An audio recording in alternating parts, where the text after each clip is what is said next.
అలాగే ఇప్పుడు వేదికపైకి రావాల్సిందిగా ఆంధ్రప్రదేశ్లో మళ్ళీ ఇంకొక విజయ దుందుబి మోగించి నిరస్ట్ సమీప అభ్యర్థిని సైతం మట్టి గర్పించినటువంటి మా చింతమనేని ప్రభాకర్ గారు ఉన్నారు. దెందులూరు శాసనసభ్యులు శ్రీ చింతమనేని ప్రభాకర్ గారిని సాదరంగా వేదికపైకి ఆహ్వానిస్తూ ఉన్నాం.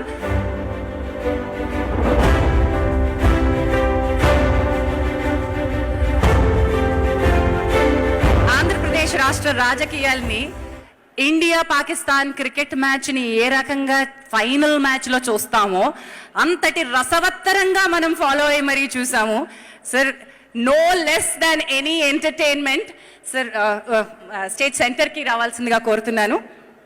ఇప్పుడు మనం మరొక డొనేషన్ని అందజేయబోతున్నాం. అపరాజిత సేవా సమితి ట్రస్ట్.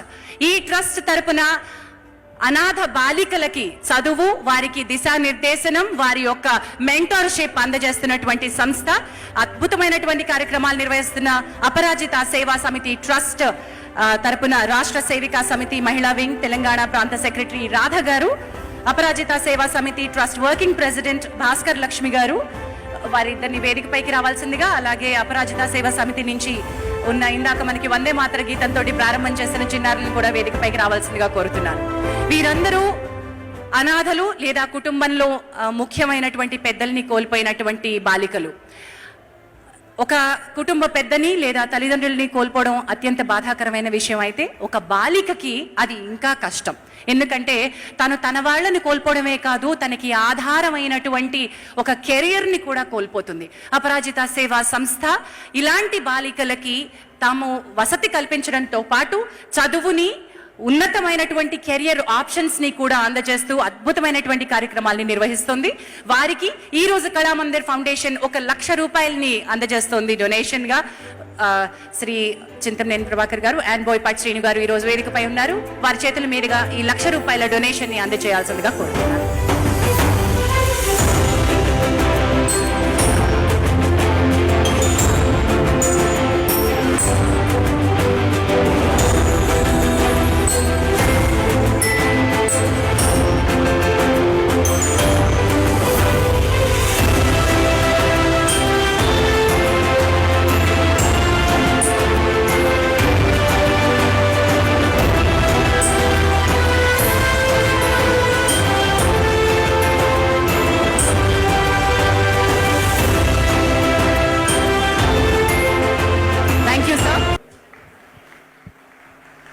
Thank you sir.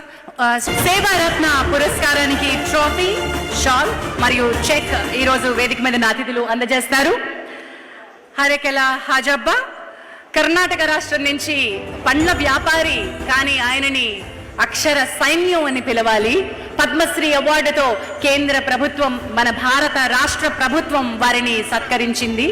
ఇది వారికి మనం అందిస్తున్న ఓ చిరు సత్కారం. గట్టిగా చప్పట్లు. సేవారత్న పురస్కారం అందుకుంటున్న ఈ ప్రముఖులందరూ కూడా అతి సామాన్యులే, కానీ ఆ ప్రతి వ్యక్తి సైన్యమై ముందుకు కదిలినటువంటి వ్యక్తి. మన చప్పట్లు తప్ప మనం వారికి ఏమీ ఇవ్వలేమండి. హృదయపూర్తిగా వారికి మనం చప్పట్లు, గట్టిగా చప్పట్లతో సేవారత్న పురస్కారాన్ని అందుకోవడానికి వేదికపైకి విచ్చేస్తున్న రఘు అరికపూడి గారికి స్వాగతం పలుకుదాం. వారికి వేదికపై ఉన్నటువంటి మన పెద్దలందరూ సత్కారం చేస్తారు.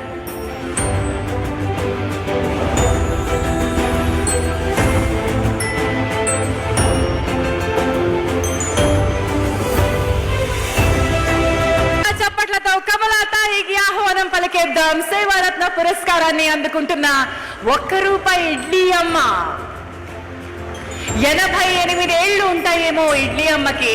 ఇప్పటికీ పప్పు ఆవిడే నానపోస్తారు, పప్పు ఆవిడే రుబ్బుతారు, ఇడ్లీ ఆవిడే అమ్ము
అందించినటువంటి పండితులు శ్రీ ఎన్వి అనంతకృష్ణ గారు, న్యాయవాది, సంస్కృత భాష అలాగే తెలుగు పద్యాన్ని ముందుకు నడిపిస్తున్నటువంటి పండితులు శ్రీ ఎన్వి అనంత.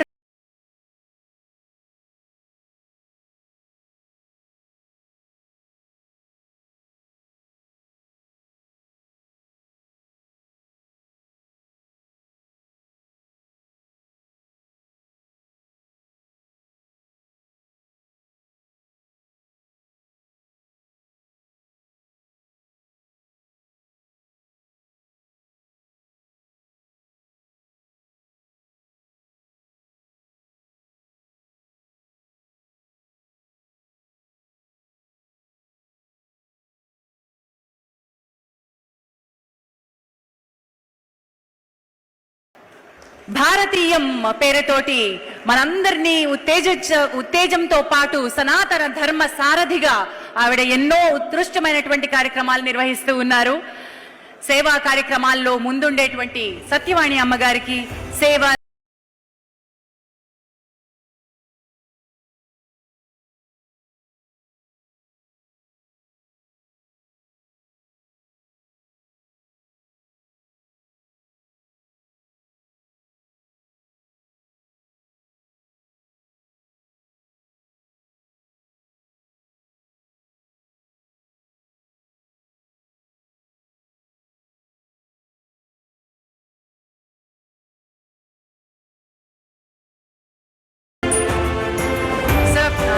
శ్రీ చింతమనేని ప్రభాకర్ గారిని మాట్లాడాల్సిందిగా కోరుతున్నాను. ఈరోజు 16వ యానివర్సరీకి మమ్మల్ని కూడా ఆహ్వానించినటువంటి కళామందిర్ ప్రసాద్ గారికి, ముఖ్యంగా మిత్రుడు కళ్యాణ్ గారికి, వేదిక మీద ఉన్నటువంటి ఇంకొక మిత్రుడు బోయపాటి గారికి, రాజు గారికి, అదేవిధంగా శ్రీను గారికి, మిగిలినటువంటి మురళీమోహన్ గారు, పెద్దలు మురళీమోహన్ గారికి, ఇంకా ఈ యొక్క కార్యక్రమంలో భాగస్వాములైనటువంటి ప్రతి ఒక్కరికి కూడా హృదయపూర్వక నమస్కారాలు తెలియజేస్తున్నాం. ఈ యొక్క కళామందిర్ తరపున మరి ఉన్నటువంటి సిఎస్ఆర్ని ఎక్కడా కూడా మిస్యూజ్ కాకుండా, ఇలా ఎవరైతే పేదవారు ఉన్నారో, మధ్యతరగతి వారు ఉన్నారో వాళ్ళ యొక్క భవిష్యత్తుకు సంబంధించినటువంటి విషయాల్లో సహాయం చేయడానికి కృషి చేస్తున్నటువంటి కళామందిర్ యొక్క యాజమాన్యానికి, వారి యొక్క సిబ్బందికి, వాళ్ళ శ్రేయోభిలాషులకు, వాళ్ళకి ముఖ్యంగా అండదండగా ఉన్నటువంటి చేనేత కార్మికులకు, వాళ్ళందరికీ కూడా ఎక్కువ ప్రోత్సాహాలని వాళ్ళ యొక్క కుటుంబాల నుంచే ఎక్కువ అవకాశాలు కలిగే విధంగా మరి కృషి చేస్తారని భావిస్తూ, ఇంకా దినదినాభివృద్ధి చెందాలి, ఇంకా అభివృద్ధి పదంలో పయనించాలి, మనందరం కూడా గర్వపడేలాగా ఎప్పటికీ కూడా భగవంతుడు వాళ్ళకి ఆ శక్తిని, ఆ ధైర్యాన్ని ఇచ్చి ఆదుకోవాలని చెప్పి మనస్ఫూర్తిగా కోరుకుంటూ, నన్ను ఆహ్వానించినటువంటి మరి యాజమాన్యానికి ప్రత్యేకంగా అభినందనలు తెలియజేసుకుంటూ సెలవు తీసుకుంటాం.